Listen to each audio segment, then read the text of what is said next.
with all due respect to the good senator, may we know why we are belaboring this issue? Oh, Madam Chair. Chair, I'm hardly belaboring the issue.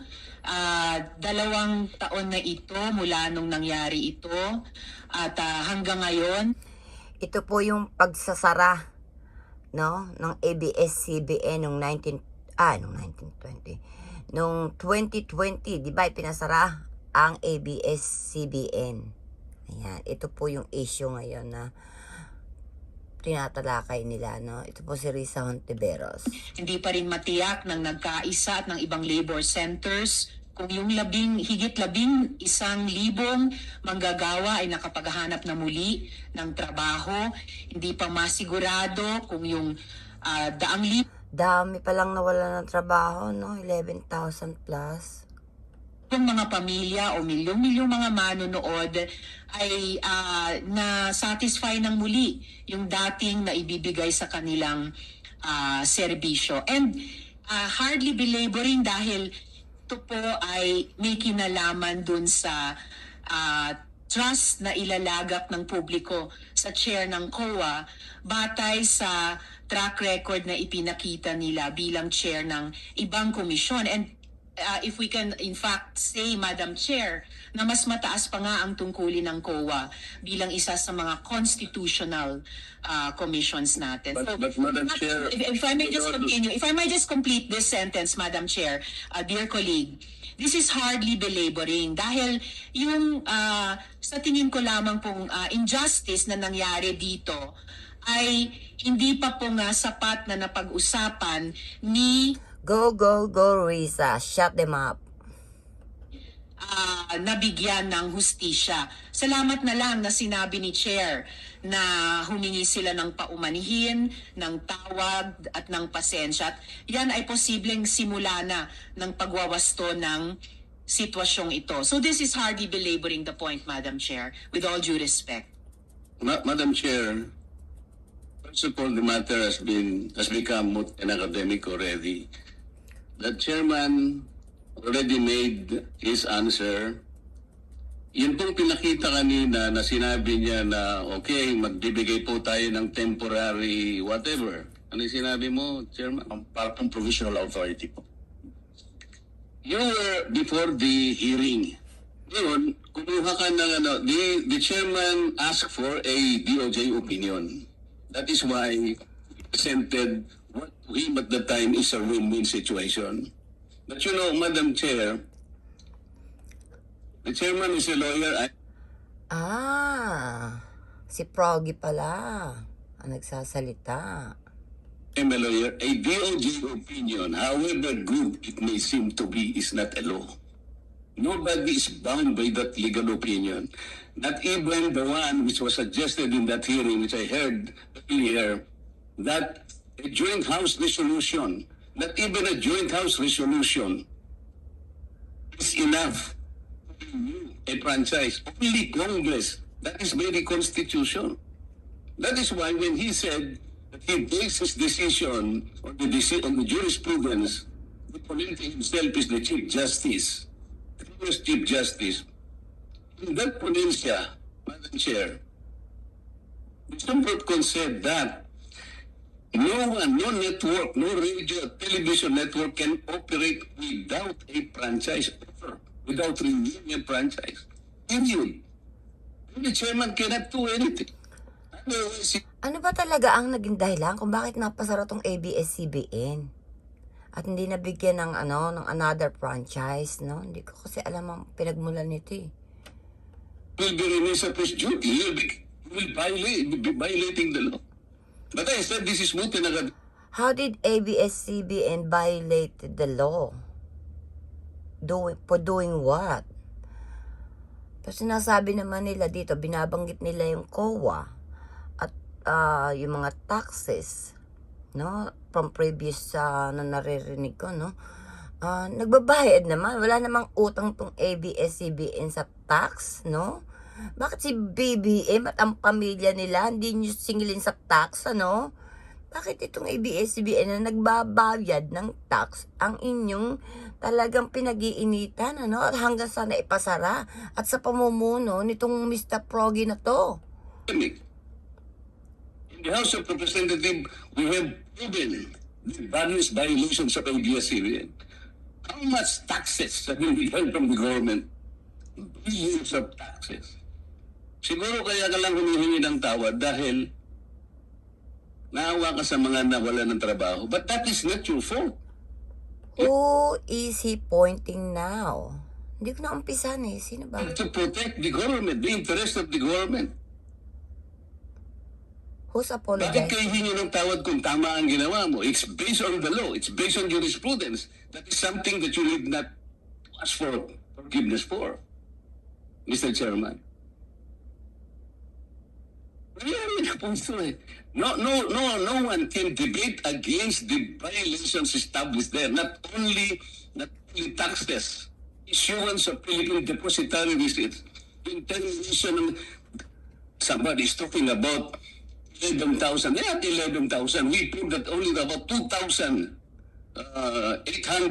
employees all in all. Yung iba contractual, yung iba project workers, yung bigyan ng regularization ng ABS-CBN. Ang daming violation din ng labor code. What about the Philippine depositary receipts? What about the citizenship of the very chairman of the network? Ito po historical na po ito. It's not about press freedom, Madam Chair. It's about franchise. Iba po yun eh. A franchise to be granted by the House of Representatives is the only permit for a network to operate. Doesn't matter. Wala tayong pinag-uusapan na freedom of speech there. Freedom of speech is not the subject matter in that, Madam Chair. Ito tinatanong ko lang with all due respect to the Senator. We should not belabor this case. Salamat po.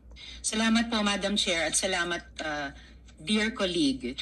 To reiterate, I am not belaboring. I am raising questions and receiving answers sa mga issues na unresolved. It is not moot and academic. Kasi ito po, sa aking hamak na opinyon lamang, ay isang continuing injustice.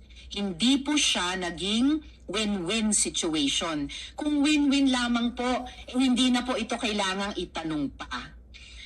No one can debate.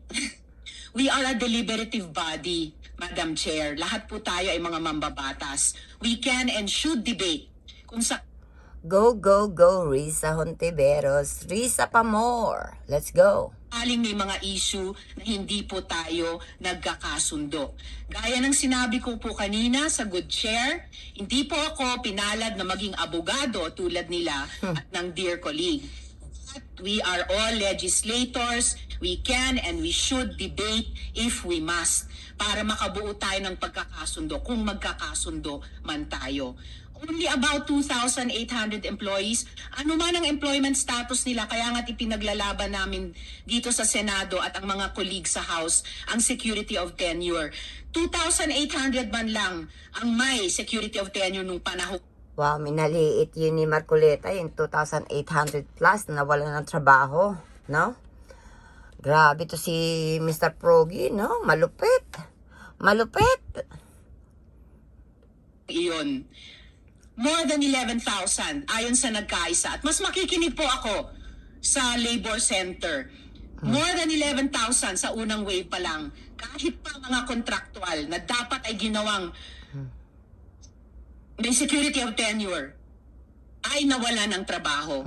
At yung lahat ng 11,000 na iyon higit, hindi lang yung 2,800 ay hindi pa natin sigurado kung may trabaho na ulit.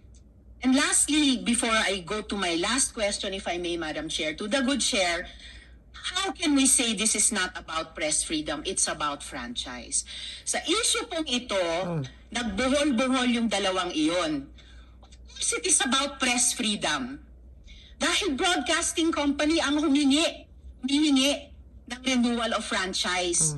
Dahil broadcasting company, bukod sa milyong-milyong mga manonood nila, ay umasa dun sa sinabi ng NTC chair na pwede silang bigyan ng provisional franchise tulad ng 3 pang naunang broadcasting company, GMA7, TV5, Subic Broadcasting, hanggat madesisyon na natin sa Kongreso ang usapin ng prangkisa.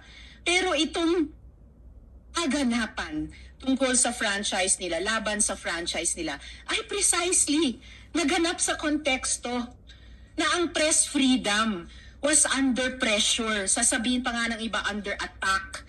At yun na nga po, yung mas maayos sana na resolusyon ng issue na provisional franchise para maidugtong sa, provisional authority, Madam Chair, para maidugtong sa prangkisa ibibigay ng Kongreso.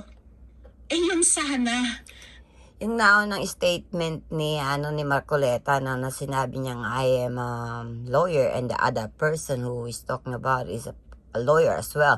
So parang sinasabi niya, alam namin ang ginagawa namin. Parang sinabi niya na wala kang alam dahil hindi ka naman abogado. Uy, masaklap yun He's so mean. Ay maka-reinforce dun sa pundasyon at mga depensa sa press freedom. So I must make these points of record, Madam Chair. And these are hardly points that are being belabored. These are points, forgive me, Madam Chair, these are points that we must make continuously. Hindi po ito isang kasalanan o pag-aaksaya ng oras. Ito po ay bahagi ng trabaho natin bilang mambabatas at bagay na inilalaan natin sa mga opisyal ng executive na dinidinig natin for confirmation whether NTC noon or Oopsie. Go, go, go, Riza. ngayon, Madam Chair.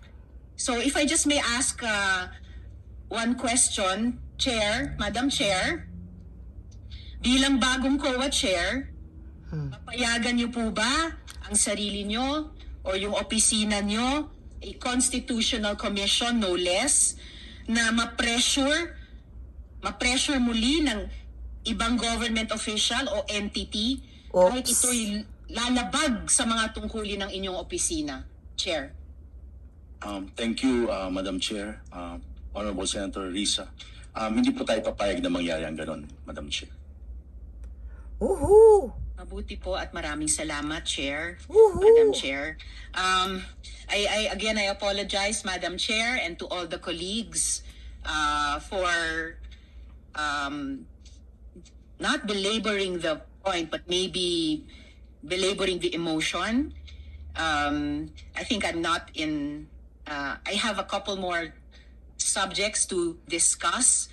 I'm not yet satisfied with the questions I've been able to ask, and still expecting answers from the chair, and to allow other members of the committee to ask their questions. I can suspend my interpellation and at the proper time make the proper motion, Madam Chair.